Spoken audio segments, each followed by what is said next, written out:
आपण वेगवेगळे बहुमितिक आकार अभ्यासले, बरोबर की नाही?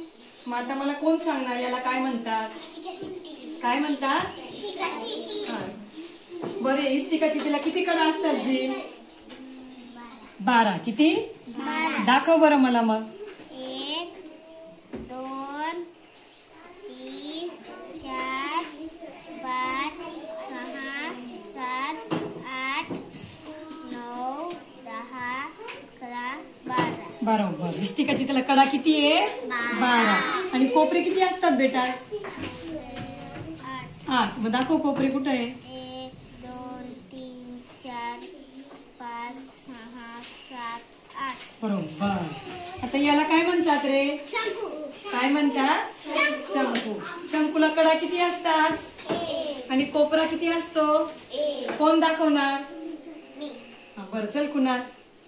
कुठे आहे कडा? शंकूची कडा कुठे? इथंच उभा राहा बेटा. सर दाखव शंकूची कडा कोणती आहे? ही. बरोबर, ही कडा आहे. कशी कडा असते शंकूला? वक्र. कशी? वक्र. आणि कोपरा कुठे दाखव शंकूचा? किती कोपरे? 1. शाबास. म्हणजे शंकूला एक वक्र कडा असते आणि एक कोपरा असतो. याला काय म्हणतात रे? काय म्हणतात? दंडगोल. बरोबर. मग दंडगोलला किती कोपरे? कोपरे आहे का दंडगोलला? मग किती कोपरे दंडगोलला? बरोबर. आणि कडा किती आहे? 2. कोणत्या कडा आहे दाखवतो प्रेझी?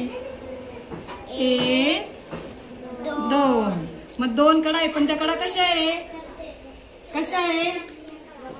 वक्र. बरोबर. म्हणजेच दंडगोलला 2 कडा असतात, त्या वक्र कडा असतात. आणि कोपरे किती आहे? 0. शाबास.